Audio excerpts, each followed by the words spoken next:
ધ્યાન અને પ્રાર્થનાને એવું બધું જ્યારે આપણે કરીએ ને ત્યારે વિશિષ્ટ પ્રાર્થના કરવી એમ.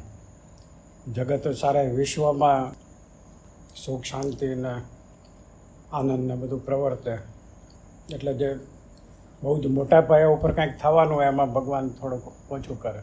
થવાનું તો થાય જ એની વિશ્વમાં એ ભગવાનની લીલા હોય, પણ સામૂહિક પ્રાર્થનાથી ભગવાન રાહત આપે એનો. કાંઈ નહીં તો એ પોતાના ભક્તોની રક્ષા કરે, એ બહુ મોટી વાત છે. અને પ્રાર્થના એ અમોઘ સાધન છે. પોતાના સ્વાર્થની સિદ્ધિને અર્થે પ્રાર્થના કરીએ તો સારા વિશ્વના દરેક જીવાત્માઓનું આધ્યાત્મિક ઉન્નતિ થાય અને આ લોકોની રીતે સુખી રહે. આ લોકોની રીતે સુખી રહે તો જ આધ્યાત્મિક પ્રગતિ શક્ય બને. આ લોકોમાં કેટલાય દુઃખ ને દારિદ્રતા ને એટલું બધું હોય તો બિચારા ભગવાન તરફ વળી જ ના શકે. એટલે મહારાજે જીવોને પંચવર્તન આપી અને આ લોકોની રીતે સુખ્યા કર્યા અને સાથે સાથે આધ્યાત્મિક રીતે સુખ્યા કર્યા. એટલે આપણે નિસ્વાર્થ પ્રાર્થના કહેવાય એમ. બીજા જીવોનો ઉદ્ધાર થાય. આપણને એમ લાગે કે આપણા સંકલ્પથી શું થવાનું હતું, પણ એવું નથી. આપણે આપણી જાતને શું કામ હીન માનવું. મહારાજે મારા ચૈતન્યને અનાદિમુક્ત કરીને મૂર્તિમાં રાખ્યો છે. આ ભાવની દ્રઢતા સાથે આપણે જ્યારે પ્રાર્થના કરીએ તો ભગવાન અને ભગવાનના મુક્તો ચોક્કસ એને સ્વીકારે છે અને સ્વીકારીને એ પ્રમાણે ફળ પણ આપે. એટલે પવિત્રપણે આપણે ધ્યાન ભજન પૂજા માનસી પૂજાને એવું જ્યારે કરતા હોય ત્યારે આવી એક પ્રાર્થનાય કરે. એટલે એના વિશિષ્ટ જે ભાવ તરંગો હોય એ ધીમે ધીમે બધા પ્રસરે. એટલે સામૂહિક પ્રાર્થના કરીએ ત્યારે એનો પ્રભાવ વિશેષ થાય. સામૂહિકમાં એક રુચિવાળા અંદર એકબીજાને ઈર્ષાભાવ હોય, ક્લેશ વૃત્તિ હોય તો પછી એની અસર એટલી બધી ના થાય. પણ એક જ રુચિવાળા બધા ભેગા થઈ અને પ્રાર્થના કરે, ધ્યાન ભજન કરે તો એના જે દિવ્ય વાઇબ્રેશન્સ, ડિવાઇન વાઇબ્રેશન્સ છે એ સારા વિશ્વમાં ફેલાય, માઇલો સુધી ફેલાય. કારણ કે મન જે છે એની ગતિ એટલી બધી છે કે ઇલેક્ટ્રિસિટીની ગતિ હોય એના કરતાં મનની ગતિ ઘણી છે. એક સંકલ્પ કરીએ ત્યારે મારા આણંદમાં મારા રૂમનો એક સંકલ્પ કરું તરત જ મારું મન ત્યાં પહોંચી જાય. એ સંકલ્પ કર્યો ક્યારે કે મારું મન એકાગ્ર હોય ત્યારે. એમ સામૂહિક રીતે બધા એકાગ્ર ચિત્તે બધા ભેગા થઈ અને શુભ સંકલ્પ કરે ને એટલે ભગવાનની સર્વવ્યાપી શક્તિ એક્ટિવેટ થઈ જાય, એ કાર્યરત થઈ જાય. પછી એના જબરજસ્ત કાર્યો થાય. આપણને ખબર ના પડે પણ એ બધું સૂક્ષ્મ રીતે એ બધું જગતમાં બધું ચાલતું જ હોય. આખું વર્લ્ડ, આખી દુનિયા, આખું વિશ્વ એ સૂક્ષ્મ આંદોલનોથી જ ચાલતું હોય. એમાં પોઝિટિવ થિંકિંગના આંદોલનો હોય, એટલે સકારાત્મક જે વિચારધારા એના આંદોલનો હોય, નકારાત્મક વિચારધારાના આંદોલનો પણ હોય. પણ સકારાત્મક વિચારધારા એક રુચિવાળા ભેગા થઈને એના જો આંદોલનો ક્રિએટ કરીને સ્પ્રેડ કરે તો એનો વિશેષ પ્રભાવ હોય. તો નકારાત્મક વિચારોના આંદોલનોને એ પરાભવ કરી નાખે. કારણ કે ઓલા સાત્વિક સત્વગુણથી કરતા હોય, પવિત્ર મનથી, ભગવાનને સંભાળીને, ભગવાન પ્રત્યેના અનન્ય ભક્તિ ભાવથી. એવી રીતે જ્યારે પ્રાર્થના કરે, ધ્યાન ભજન કરે તો એના વિશિષ્ટ આંદોલનો ઉત્પન્ન થાય અને ભગવાનની કૃપા સાથે પડે. અને નેગેટિવ નકારાત્મક વિચારધારાવાળા મનુષ્યો એ ભેગા થઈને કરે તો નકારાત્મક એનર્જી પણ ઉત્પન્ન થાય. પણ એમાં ભગવાનની કૃપા ના પડે. ખ્યાલ આવ્યો? એટલો ફેર. આ સત્વગુણાત્મક ભક્તો બધા ભેગા થઈ અને પ્રાર્થના કરે તો એમાં ભગવાનની કૃપા પડે અને ઓલામાં આસુરી શક્તિઓ પડે. એટલો ફેર પડે. તો એ નકારાત્મક ઉર્જાવાળા ને એવા વિચારધારાવાળાને એવો મોટો સમૂહ હોય તો ઘણીવાર સકારાત્મક વિચારોવાળાને પ્રભાવિત કરી શકે. એટલે આપણી સકારાત્મક ભાવના કેટલી પ્રબળ છે એની ઉપર બધો આધાર રાખે. એટલે આ કર્યા કરવાનું આપણે. જ્યારે એકલા બેસીએ કે સમૂહમાં બેસીએ જેમ કરીએ પણ આવી પ્રાર્થના કરવાની એમ કે હે મહારાજ, મને તો તમે જેમ આશીર્વાદ આપીને તમારી કૃપામાં મને લીધો છે, તમારા સ્વરૂપમાં મારા ચૈતન્યને અનાદિમુક્ત કરીને મૂર્તિમાં રાખ્યો છે. કારણ કે મામા કહે છે ને કે મુક્ત જ્યારે કહે આશીર્વાદ આપ્યા હોય તો એ સત્ય વચન હોય, એમાં પછી ડાઉટ કરવાની જરૂર નહીં. શંકા કરીએ એટલે એ ખોટું હોય તો પછી આપણને ચૈતન્યને ના સ્પર્શે. શંકા પહેલાં ધારો કે થતી હોય, એવું મન દુર્બળ હોય તો થાય તો એટલે ધીમે ધીમે મનને બળવત્તર બનાવવાનું કે આમાં શંકાને સ્પર્શ જ ક્યાં છે. બરાબર છે? પૂર્ણ પુરુષોત્તમ નારાયણ મુક્ત દ્વારા બોલ્યા કે આ તમારો છેલ્લો જન્મ કર્યો છે અને તમને મુક્ત કરીને મૂર્તિમાં રાખ્યા છે, એમાં પછી શંકાને કોઈ સ્થાન જ નહીં. મામા ગુરુદેવ નારાયણ મામા તો એમ કહેતા હતા કે અણુમાત્ર જો શંકા ન થાય ને ત્યારે પૂરું થઈ જ જાય. ભાઈ અઘરું છે, શંકા થવી જ ન જોઈએ. એ બોલ્યા એટલે પતી ગયું. એ ક્યારે થાય કે એ શંકા ન થાય એની પાત્રતા કેળવવી પડે. એવું છે. શંકા ક્યારે ન થાય કે એવો પાત્ર હોય તો ઢચું પચવું હોય તો શંકા થાય જ. પછી એથિકલી મોરલી નીતિપૂર્વક એનું જીવન જીવતો હોય, પવિત્રપણે સાત્વિક બધા એના આહાર ને વિહાર ને એ બધું હોય એટલે સત્વગુણ પ્રધાનપણે થાય. સત્વગુણ જ્યારે પ્રધાનપણે થાય ને ત્યારે રજોગુણ ને તમોગુણના જે કર્મો ને આવરણો ને એ બધું ઓછું થતું જાય, માઇલ્ડ થઈને ઓછું થઈ જાય. પછી નિર્ગુણ ભાવ એટલે મહારાજ ચૈતન્યને મહારાજે મુક્ત કરીને મૂર્તિમાં રાખ્યો છે. અને સત્વગુણ રજોગુણ ને તમોગુણ આ બધાય ભાવથી પહોંચવે તો પછી મનની શક્તિ એટલી બધી બળવત્તર થઈ જાય કે એ ત્રણેય ગુણોના જે દોષો છે, આવરણો છે એ આપણને નડે નહીં. આ બધું ધીમે ધીમે સાધના કરતાં થાય. નિયમે કરીને મહારાજ વચનામૃતમાં કહે છે ને, વિશેષે કરીને વિષય જીતાય છે. એટલો ત્યાગ વૈરાગથી એટલો વિષય નથી જીતાતા. કારણ કે ત્યાગ વૈરાગની જે તીવ્રતા હોય ને એ ટ્રાન્ઝિટરી એટલે ટેમ્પરરી હોય. બહુ જ ત્યાગનો વૈરાગવાન નિષ્કુળાનંદ સ્વામી જેવા હોય જે વૈરાગ્ય અને ત્યાગની મૂર્તિ કહેવાતા હોય એ લોકોની વાત જુદી કહેવાય. એ તો જો કે અનાદિ મુક્તા પણ એવી સ્થિતિ જેણે ડેવલપ કરી હોય. પણ પ્રાથમિક દશામાં ત્યાગની વૃત્તિને એ બધું ટેમ્પરરી થાય. એમ નથી ઘણા અચાનક આવે મને કાંઈ ગમતું જ નથી ને એમ કરીને બધું ત્યાગી દે ને મનમાં જતા રહીએ ને પછી પાછા આવે સંસારમાં. કાંઈ ફાવ્યું નહીં ભાઈ જંગલમાં. મામાનો એક હતો એવો કોઈક વિદ્યાર્થી જ કોઈક જતો રહ્યો. પછી થોડા દિવસ પછી કાંકમાં છોકરોને સાથે પત્ની બધા હતા. તો મામા કે તમે તો વયા ગયા હતા ને, એટલે મામાની વાત સાંભળીને વૈરાગ ચડી ગયો થોડી વાર, પછી જતો રહ્યો. પછી કે ફાવ્યું નહીં કે ગુરુદેવ, એટલે પાછા આવ્યા. એટલે અનાદિકાળથી આપણે જે સંસારની જે વાસના હોય ને એ અંદર ઇનબિલ્ટ હોય જ. એટલે ધીમે ધીમે સમજણપૂર્વક જ્ઞાને કરીને મહારાજ કહેતા જેની સમજણ મોટો ત્યાગી ગૃહીનો કોઈ મેળ નથી. એટલે એવી સમજણ દ્રઢ કર્યા જ કરવા અને નિયમ લેવાના. તો નિયમ એટલા લેવા કે બહુ વધુ પડતા નિયમ લઈએ અને નિયમ તૂટે ને તો આપણો વિલ પાવર વીક થઈ જાય. હંમેશા એવું હોય. ધારો કે આપણે એક નિયમ લીધો પણ કોઈ પણ સંજોગોવશાત એ તૂટી ગયો તો આપણે જે વિલ પાવર જે હોય ને, સંકલ્પ શક્તિ જેને કહેવાય, એ તરત જ વીક પડી જાય. એટલે નિયમ મહારાજ કે એટલા જ લેવા કે જે આપણે એનું પાલન કરી શકતા હોય. અને મહારાજ અને મુક્ત પાસે એકવાર નિયમ લીધો પછી બદલ કરે કે હવે હું માળા કરું કે આ કરું, પ્રદક્ષિણા કરું. તો પેલા માળાનો નિયમ લીધો પછી આપણે કંઈક માળા નથી ફાવતી, પ્રદક્ષિણા, એટલે ઓલો નિયમ તૂટી ગયો. બરાબર છે. લાભ બધાય પ્રસન્નતાના સાધનથી સરખા જ મળવાના હોય. આપણી રુચિ કયા સાધનમાં છે એની ઉપર બધો આધાર રાખે. આપણી રુચિ એમ થાય કે ભાઈ હું માળા ફેરવું છું તો મને વધારે મારી વૃત્તિ સ્થિર થાય છે જપ કરતાં. કોકને કીર્તન ભક્તિથી થાય, કોકને કથા વાર્તાથી થાય. પણ એકની એક વસ્તુ નહીં કર્યા. એટલે ગુણાતીતાનંદ સ્વામી કે બધું ફરતું કરું. ધારો કે મામા એમ કહે છે કે આપણે જમવા પંક્તિ થઈ હોય ત્યારે શ્લોક બોલે બધા, એ બરાબર છે. પછી મામા કહે છે ના, પછી જમતી વખતે શ્લોક બંધ કરી દેવાનો, કારણ કે શ્લોક બોલ કરે તો મૂર્તિ ધારી ન શકાય. એટલે ભગવાન જમે છે એવો ભાવ ના થાય. એટલે ઘણીવાર ભલે કીર્તનો આપણે મૂર્તિના જ ગાતા હોય પણ પછી બદલાતો જાય ભાવ. એને પછી મૂર્તિમાં વૃત્તિ સ્થિર ના થોડીક વાર થાય, પછી કન્ટિન્યુઅસ ના થાય. પછી મૂર્તિ ધારવા માંડીએ પછી બીજું બધું જ ભૂલી જવાનું, પછી મૂર્તિ જ ધારવાની. નહીં તો આપણો જે વિચાર છે એ મૂર્તિમાં ઠરે નહીં. બરાબર. શ્લોકમાં તો કીર્તનના શ્લોકમાં એમાં તો વર્ણન જુદું આવતું હોય ને, ભલે મૂર્તિનું જ વર્ણન હોય. હવે આપણે ધ્યાન ઉગાડા શરીરના કરતા હોય ને એમાં વાઘાના ને આવાના બધા હારના તોરાના એવા બધા વર્ણન આવે તો મન ગૂંચવાઈ જાય, કરવું શું એમ. બરાબર. એટલે પહેલાં કીર્તન ભક્તિ કરી લેવાય, કથા વાર્તા થોડીક કરી લેવાય.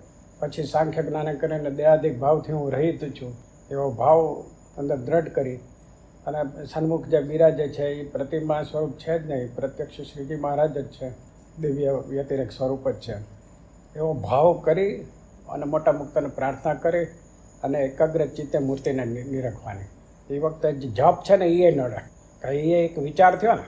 એટલે નખથી શિખા પર્યંત મહારાજની મૂર્તિને એકાગ્ર ચિત્તે સ્થિર દ્રષ્ટિને સ્થિર વૃત્તિથી નિહાળ્યા કરવાનું, જેટલું થાય 1 સેકન્ડ 2 સેકન્ડ, પણ ધીમે ધીમે વધારતા જવું.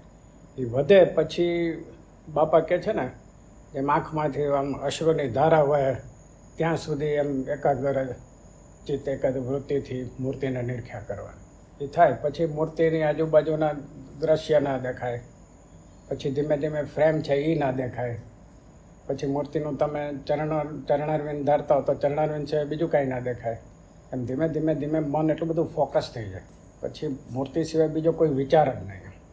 બરાબર, હું ધ્યાન કરું છું એ ભાવે જ નીકળી જવાનું, કારણ કે હું ધ્યાન કરું છું એવું અંદર આવે ને પછી મહારાજમય જ આપણે થઈ ગયું. એટલે ગોપીઓની સ્થિતિ મહારાજે વખાણી છે ને તો કૃષ્ણમય થઈ જાય, પછી બધી ક્રિયા એને કૃષ્ણમય એમ મહારાજમય બધું એ ધીમે ધીમે થાય. એમ આપણે એક જ દિવસમાં ખાઈ લઈએ એવું નથી, એમ ધીમે ધીમે કર્યા. હવે ધૈર્ય બહુ જોઈએ. મામાએ દાખલો આપ્યો છે, ઓલાને નારદજીએ કીધું કે ભાઈ આ ભગવાને એમ કીધું છે કે આંબલીનું ઝાડ છે અને જેટલા પાંદડા છે એટલા યુગ જશે ત્યારે તારું કલ્યાણ થાય. તો ઓલો નાચવા માંડ્યો. કેટલી ધીરજ એમ. આપણને તો એમ કે આ છેલ્લો જન્મ તો હજી બીજા 2 જન્મ લેવા પડશે, મોતિયા મરી જાય કે હજી આડા 2 જન્મ. એવું અંદર એવું બળ હોય જેટલા જન્મ થવા એમ તેમ મૂર્તિમાં રાખ્યો છે કે નહીં, મને બસ પતી ગઈ વાત. એવી દ્રઢતા, એવી દ્રઢ શ્રદ્ધા, સંપૂર્ણપણે ધીરજ જ્યારે કરે ત્યારે. હવે એના હાથમાં છે ને, આપણે કહેશું કે એટલી કરી દઈએ એવું તો છે જ નહીં. બરાબર છે. હા, પ્રાર્થનાનો પ્રભાવ પડે કે હે મહારાજ તમે દયા કરી.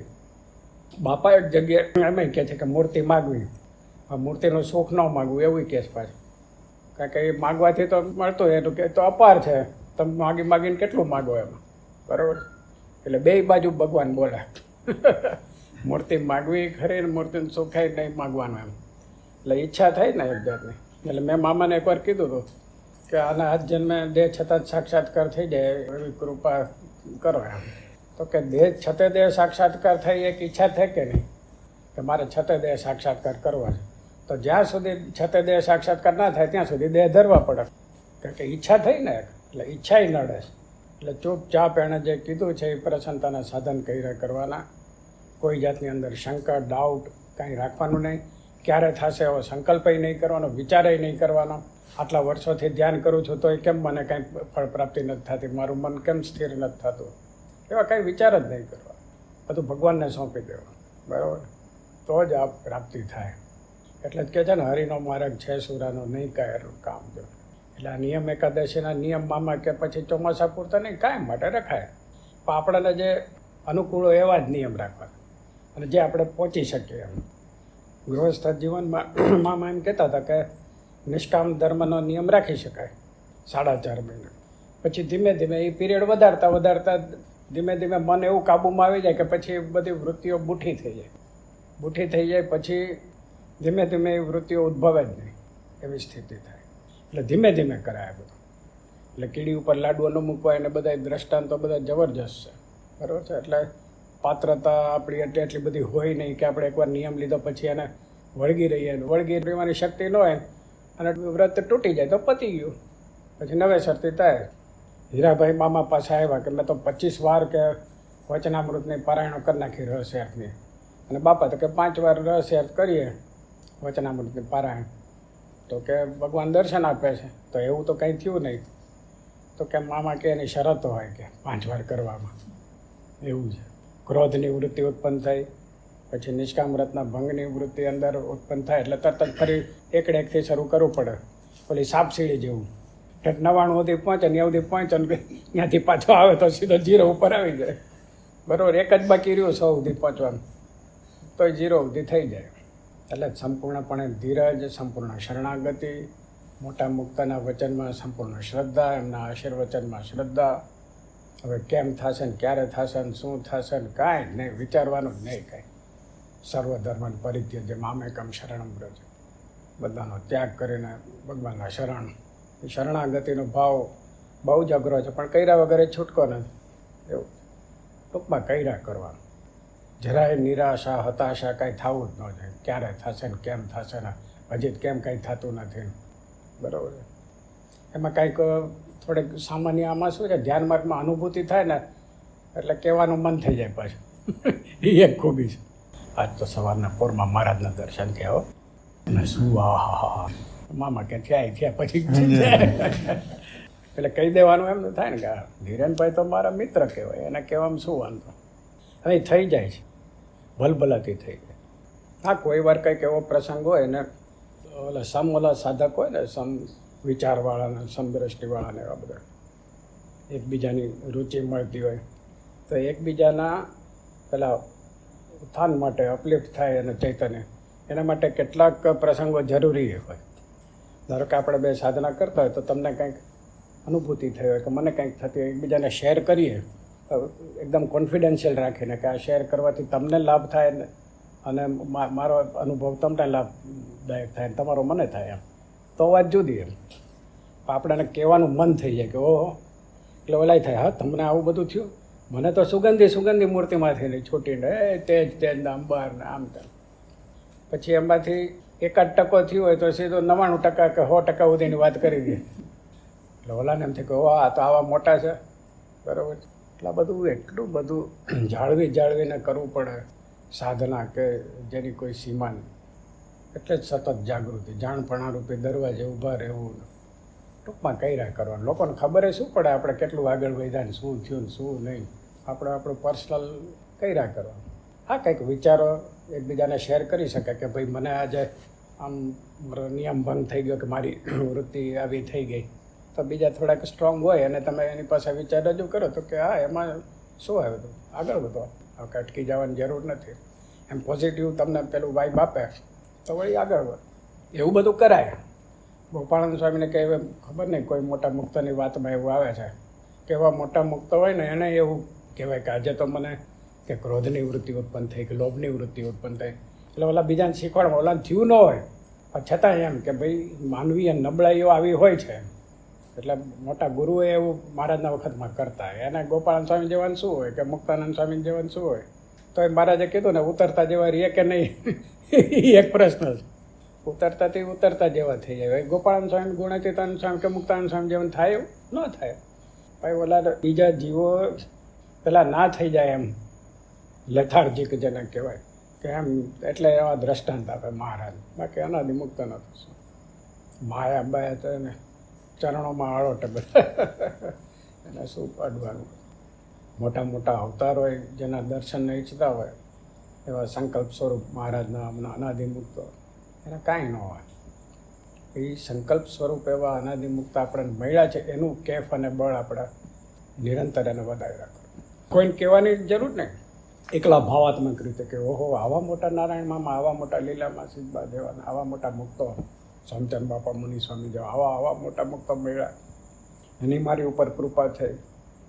એ ભાવાત્મક રીતે એને કૃપાનો સ્પર્શ પામવાનો પ્રયત્ન કરો તમે આમ. એટલે મહારાજે કેટલું સરસ, શ્રીજી મહારાજ જેવી કોઈને વાત જ ન આવડે કે બાહ્ય પૂજા કે માનસી પૂજા રોમાંચિત ગાત્ર થઈને ગદગદ કંઠે કરવી. એની પાછળનું સાયન્ટિફિક રીઝન એ છે કે ભાવ આમ અંદર ગદગદ કંઠને રોમાંચિત ગાત્ર થાય ને એટલે આપણી જે ચેતના શક્તિ છે ને એ ઉપર ચડે, સબ્લિમેશન થાય. એ સબ્લિમેશન થાય એટલે એ કુંડલીની શક્તિ આપણે, એટલે એમાં બહુ ડીપમાં પડવાની જરૂર પણ એ શક્તિ જાગૃત થાય, પ્રાણ શક્તિ, અને બીજા આવરણો તોડે. એટલે અંદરથી જે પ્રેમ ભાવ ને એ ઉત્પન્ન થાય. પેલો પ્રેમ એહિક પ્રેમ હોય, એટલે લૌકિક પ્રેમ, પોતાના બધા સ્ત્રીને, બાળકોને, કચ્ચા બચ્ચાને એને એની સાથે પ્રેમ હોય, ધનની સાથે, પોતાની ચીજ વસ્તુઓની સાથે એટેચમેન્ટ થાય. એ ચિત્તમાંથી ઉદ્ભવેલો પ્રેમ. એ જ પ્રેમને ભગવાનના સ્વરૂપમાં ડાયવર્ટ કરવાનો. પ્રેમ તો એ જ હોય ને, કારણ કે દિવ્ય પ્રેમની તો આપણાને અનુભૂતિ છે જ નહીં. એટલે ભગવાનમાં પ્રેમ જ્યારે થાય તો ભગવાન તો સંપૂર્ણપણે નિર્મળ છે, નિષ્કામ છે, બરાબર છે, અક્રોધ, કોઈ જાતનો આ નથી, કોઈ દોષ નથી, સંપૂર્ણપણે નિર્દોષ. તો એ સંપૂર્ણપણે નિર્દોષનું ચિંતન કરવાથી મન આપણું નિર્દોષ થાય છે, નિર્વિકાર થાય છે. પૂર્ણ પુરુષોત્તમ નારાયણમાં તો કોઈ વિકાર જ નથી. ભગવાનનું પ્રતિમા સ્વરૂપ જે અક્ષરધામનું નિત્ય સ્વરૂપ છે, નિત્ય સિદ્ધ સ્વરૂપ એ જ આ છે. એવા ભાવની દ્રઢતા સાથે તમે પ્રતિમા સ્વરૂપનું ધ્યાન કરો. એટલે બાપા કહે છે કે પ્રતિમા સ્વરૂપને જ્યાં સુધી પ્રત્યક્ષ નથી મનાતું ત્યાં સુધી મોક્ષ થાય જ નહીં, મૂર્તિનું સુખ મળે જ નહીં, ગમે એટલું માથાકૂટ કરે તો. જેથી તેથી પ્રતિમા સ્વરૂપમાં દિવ્ય ભાવ થાય ત્યારે જ પ્રાપ્તિ થાય. એટલે જેથી તેથી આપણે એ પ્રતિમા સ્વરૂપ દિવ્ય છે એવું અંદર એનું ચિંતન મનન કર્યા જ કરવું પડે. જ્યાં સુધી દિવ્ય ભાવ પ્રત્યક્ષ ભાવ ના થાય. ઘણાના ઘરમાં તો અલગ ભગવાનની મૂર્તિ ઉપર ધૂળ ચડી હોય તોય સાફ ન કરતા. તો એ પ્રતિમા સ્વરૂપનો પ્રત્યક્ષ ભાવ ક્યાં રહ્યો? બરાબર છે. એ પ્રત્યક્ષ ભાવની દ્રઢતા કૈરા જ કરવી પડે. પહેલાં ભલે આપણે સ્થૂળ રીતે આપણે ચિત્તની વૃત્તિથી ભગવાનમાં પ્રેમ ઉત્પન્ન કરવાનો પ્રયત્ન આપણે સતત કર્યા કરીએ. આ લોકોના મનુષ્યમાં આ લોકોના પદાર્થમાં કેવું આપણને એટેચમેન્ટ થાય છે, વૃત્તિ એમાં પેલી ચોંટી જાય છે. બરાબર છે. કારણ કે હાવ હાડકા ચામડાનું પૂતળું છે આ મનુષ્ય શરીર, તો એ કેટલો મોહ થાય છે. આપણા પોતાના શરીરમાં, બીજાના શરીરમાં મોહ ને વિકાર ને બધું થાય જ છે. બરાબર. પરમાત્માનું સ્વરૂપ તો સંપૂર્ણ શુદ્ધ અને સંપૂર્ણ નિર્મળ છે. એમાં તો વિકારનો કોઈ સંભવ જ નથી. એટલે એનું ચિંતન કરતાં કરતાં પોતે મન નિર્વિકારી થઈ જાય. અને મન નિર્વિકારી થઈ જાય એટલે ધીમે ધીમે એના આંદોલનો એકદમ શાંત થઈ. પછી મનની અમની અવસ્થા થાય. એટલે મન જેવું કાંઈ રહે નહીં. ત્યારે આત્માનો સાક્ષાત્કાર થાય અને આત્મામાં પરમાત્માનો સાક્ષાત્કાર. એટલે મહારાજ કહે છે ને, પછી આત્મા દર્શન થાય ને એમાં પછી પરમાત્માના દર્શન થઈ જાય. એ થાય એટલે ભગવાનની સાથે આપણે જ્ઞાન હોય કે મહારાજ ચૈતન્યને અનાદિમુક્ત કરીને મૂર્તિ રૂપ, પૂર્ણ પુરુષોત્તમ રૂપ કરીને મૂર્તિમાં રાખ્યો છે. બરાબર છે. આવી જાતનો જે દ્રઢ ભાવ હોય ને, એટલે એ સ્થિતિ કરાવી દે છે. કારણ કે દ્રઢ ભાવ છે એ શ્રદ્ધા સાથેનો છે અને મોટા મુક્તની કૃપા અને આશીર્વાદ સાથેનો છે એ ભાવ. એટલે એ રૂપાંતરિત તરત થઈ જાય. એ અનાદિમુક્તની સ્થિતિ એકવાર સાક્ષાત્કાર થયા પછી મામા એમ કહેતા હતા 1 સેકન્ડ ના લાગે. સાક્ષાત્કાર 1 સેકન્ડ ના લાગે, પણ સાક્ષાત્કાર કરવાની પાત્રતા માટે કેટલાય જન્મ જતા રહે એવું છે. એટલે આપણે પ્રયત્ન કરવાનો એકદમ શાંત રીતે. કોઈ શું જાણે આપણે શું કરીએ છીએ. બરાબર. કેટલાય વિઘ્નો, વિક્ષેપો બધું આવે. માણસોના ઈર્ષા દ્વેષ સહન કરવા પડે. આપણા દોષો, આપણા વિકારો એ સહન કરવું પડે. બીજાના કરવા પડે. બધું કેટલું ચાલતું જ હોય. પણ સ્થિર ભાવ, દ્રઢતા એ ભગવાનના ધ્યાનથી બધું થાય. મહારાજ કહે છે ને, ભગવાનની મૂર્તિનું ધ્યાન અને ઉપાસના વગર આત્મા જોવો કે બ્રહ્મ જોવું એ દેખાય જ નહીં કોઈ દિવસ. આકાશને લાંબી જીભ કરીને 100 વર્ષ સુધી ચાટે તો ખાટો ખારો સ્વાદ ના આવે. મૂર્તિ તો બહુ જ મુખ્ય છે. મૂર્તિમાં પ્રત્યક્ષ ભાવ ઓલો કૈરાહ જ કરવાનો પ્રત્યક્ષ. જય સ્વામિનારાયણ.